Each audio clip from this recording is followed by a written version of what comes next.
Postoji jedan tip ljudi. Fini su, pristojni, nasmejani, svi im veruju.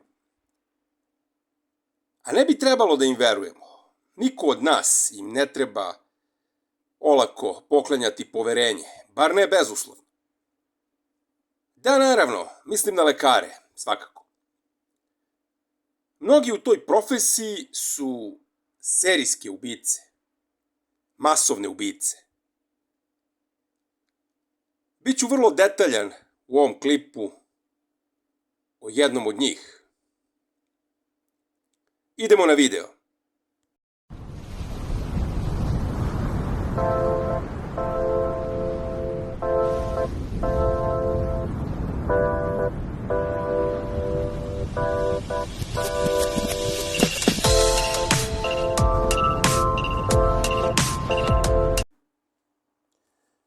Moram da budem fer. Istina nije crno-bela. Sve je puno sivih nijansi. Konkretno, nedugo nakon podnošenja moje prve krivične prijave primio me je vršilac dužnosti direktora opšte bolnice Jagodina. U razgovoru s njim stekao sam utisak da je reč o pristojnom čoveku. Realno, ali sam tad bio ophrvan tugom i nisam znao šta da tražim od njega, ni šta mogu da očekujem. Tek kad sam shvatio razmere onoga što je Ani učinjeno i shvatio šta nedostaje, onda mi je isti zatvorio sva vrata i izbegao da se ikad više sretne sa mnom. Dakle, kad bih trebao opisati vršioca dužnosti direktora opšte bolnice Jagodina, njega bih opisao kao pristojnog i prijatnog čoveka. Međutim, to ne menja činjenicu da smatram da su moja prava prekršena i verujem da su sve moje prijave protiv njega pred svim organima gde sam ih već podneo u potpunosti opravdane. Takođe, dalje smatram da je on nezakonito na funkciji, ne može biti toliko dugo vršilac dužnosti. Smatram da je ovde prekršen zakon, a činjenica da on odaje utisak pristojnog čoveka je u potpunosti irelevantna. Pristojan je čovek, ali i pristojni ljudi su odgovorni za svoje postupke ako se pokaže da su prekršili zakon ili prekoračili svoje ovlašćenja. Ovo je opasna zamka. To što je neko pristojan, što deluje kao dobar čovek ili uliva poverenje, ne znači da nije napravljena greška i ne znači da ne postoji odgovornost. Evo jednog slučaja koji je šokirao svet. Američki lekar Michael Joseph Svango, obrazovan, kulturan, opisivan kao tih, fin, šarmantan. Kolege su ga poštovale do određenog trenutka. Nesrećni pacijenti su mu verovali. On je jedan od najzloglasnijih i najvećih serijskih ubica u svetskoj istoriji. Osuđen je za samo 4, a po proceni FBI-a ubio je najmanje 60 ljudi koji su imali tu nesreću da budu njegovi pacijenti.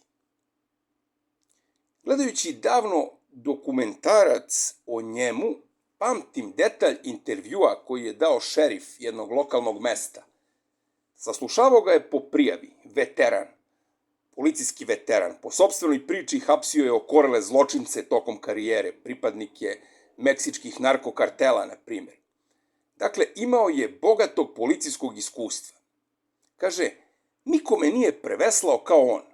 Na kraju saslušanja pomislio je šerif, Bože, kako je ovaj čovjek fin i pristojan. Imao sam ćerku, dalje navodi. Bila je u nekoj divljoj fazi života. Razvela se, meni ostavila unuka na čuvanje, izlazi s nekim odvratnim tipovima, čupavi, bajkeri, opijaju se, puše travu, ponašaju se nepodnošljivo, nervirali su me. Zašto moja ćerka nije mogla da nađe ovako finog i pristojnog čoveka za muža? Bio je toliko ubedljiv i šarmantan da sam ga poželeo za zeta, rekao je taj šerif. Nije me sramota da priznam, pogrešio sam. Potom smo, kaže, izgrdili bolničarku koja ga je prijavila. Nedugo zatim on je napustio tu bolnicu i naš grad.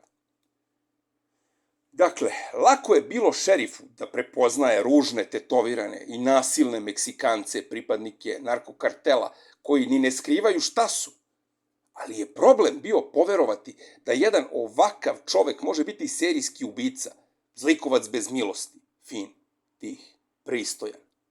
Rođen je 21. oktobra 1954. godine. Uporedo s medicinskom karijerom gradio je i ovu serijskog ubice.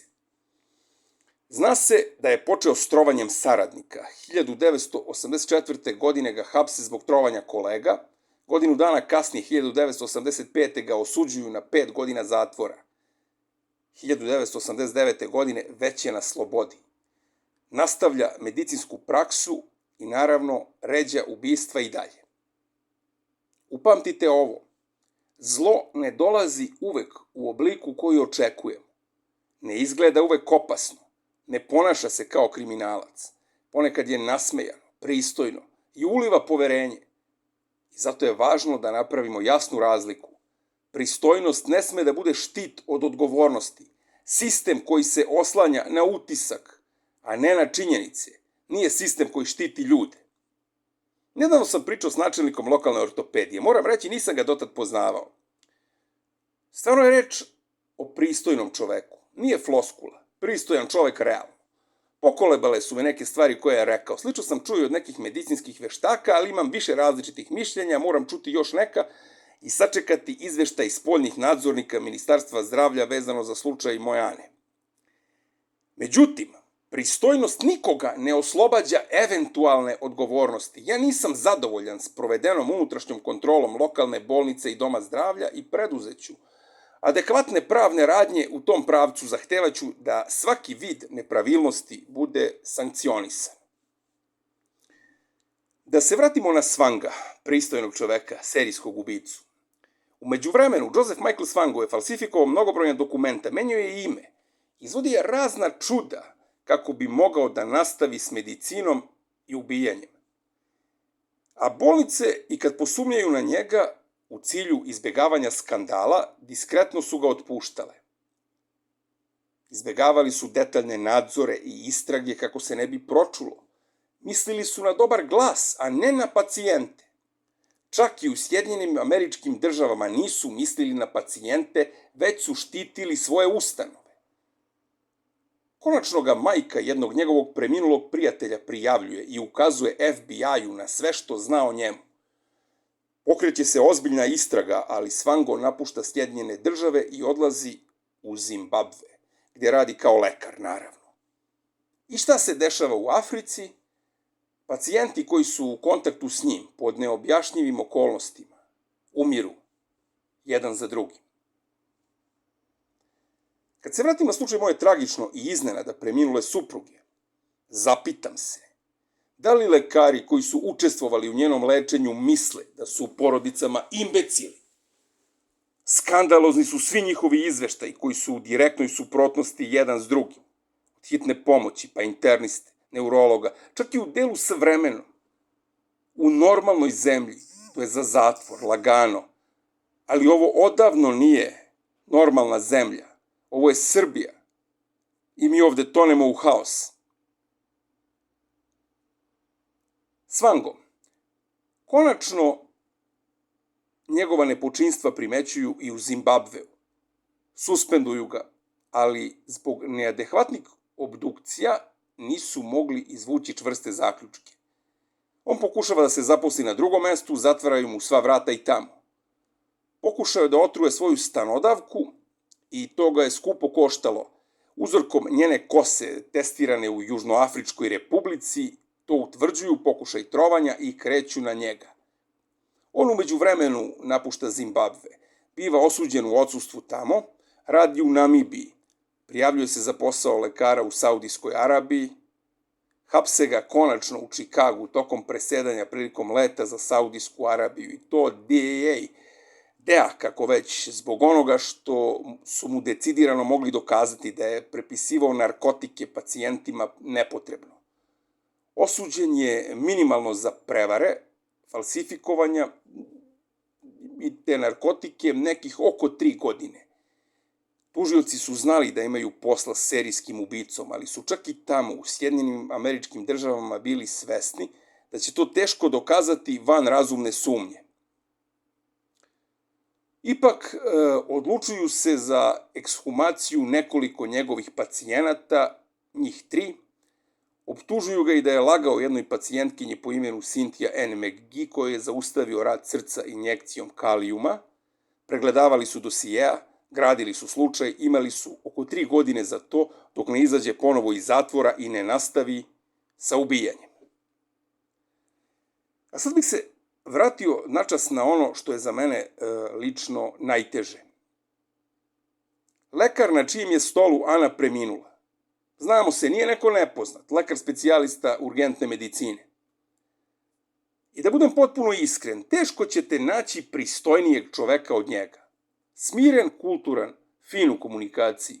Neko je ko ostavlja utisak čoveka od poverenja.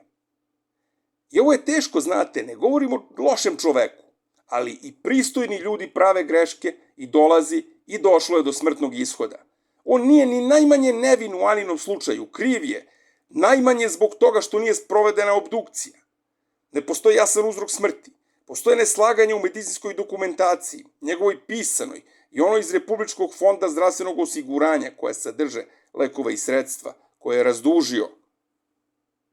Ta dokumentacija je u direktnoj suprotnosti. Kriv je zbog izmene i dopisivanja uzroka smrti u elektronskom bolničkom sistemu Heliant. I zbog toga sam prinuđen da protiv njega podnesem krivičnu prijavu tužilaštvu za visokotehnološki kriminal. A ako je više od 3 lekara učestvovalo u izmenama, dopisivanju i ulasku u isti sistem, tražit ću da se njihovim radom pozabavi i tužilaštvo za organizovani kriminal. Dakle, šta smo naučili? I pristojni ljudi, na izgled pristojni, su često baš oni najopasniji, zato što su nevidljivi drugima. Vratimo se na famoznog Svanga. Dok je služio 3-godišnju kaznu u američkom zatvoru, u Zimbabveu je optužen za 7 trovanja, od kojih je bilo 5 smrtnim ishodom.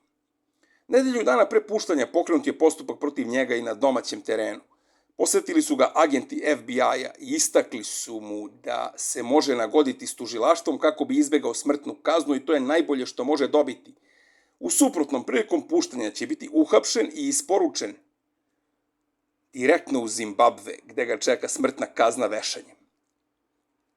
Lekar ubica, suočen s realnošću koja ga je konačno stigla, pristaje na nagodbu, odnosno njegovi advokati su izdejstvovali da ne bude smrtne kazne, a ni ekstradikcije u Zimbabve. Početkom ovog veka, 2000. godine tačnije, izjasnio se krivim po 3 tačke optužnice za ubistvo, kao i niz drugih povezanih krivičnih dela. Realno ga nisu ni u zatvoru mazili, jedan zatvorenik ga je izbo nožem, pa je dobio neke olakšice potom u toku služenja kazne, a za razliku od njegovih žrtava. On je i dalje živ i izdržava kaznu, osuđen je na 3 uzastopne doživotne kazne bez mogućnosti pomilovanja. Priznao je samo 3 ubistva, 1 trovanje i neka lakša dela. Procenjeno je na osnovu svih sumnjivih smrti ljudi koji su bili u kontaktu s njim, da je ubio najmanje 60 njih. U istoriji ima mnogo poznatijih, napominjem, otkrivenih serijskih ubica koji su se bavili medicinom. Ali ovaj tip je bio fascinantan. Izbegavao je odgovornost dugo, jako dugo. Sistem ga je štitio. Pa njihov je bio, valjda. Njihov je bio. Pa su ga morali štititi. Pristojan čovek, serijski ubica, Joseph Michael Svango. Ono što ću sada reći se mnogima neće dopasti. Mene niko ne može ubediti da kod nas, među medicinskim radnicima, ne postoje ljudi kakav je bio Svango. Ima naravno velikog neznanja, nekompetentnosti, nesposobnih kadrova među lekarima i bolničkim osobljem širom Srbije. U sistemu kao što je naš, sumnjive smrti u bolnici se nikad do kraja ani detaljno ne ispitaju. A trebalo bi sve temeljno proveriti i rasvetliti sve nedoumice. Opasno je ako sistem ni ne pokušava da sazna istinu, već samo zatvori slučaj u želji da zaštiti svog lekara. Problem je što nikad niko ne postavlja pitanje Ako ne tražimo više i ne kopamo dublje, ako se zadovoljimo šturim odgovorom, istina ostaje zakopana. A najopasnije je kad niko više ni ne traži istinu. Hvala vam što ste odvojili vreme da odgledate ovaj video. Ako mislite da je važno da se o ovome priča, podelite ovaj klip, lajkujte ga i ostavite komentar kako bi ga što više njih videlo. Puno nam znači svaki vid podrške u našoj borbi za pravdu, za Anu. Sve informacije za podršku su u opisu videa. Do narednog puta, srdačan pozdrav!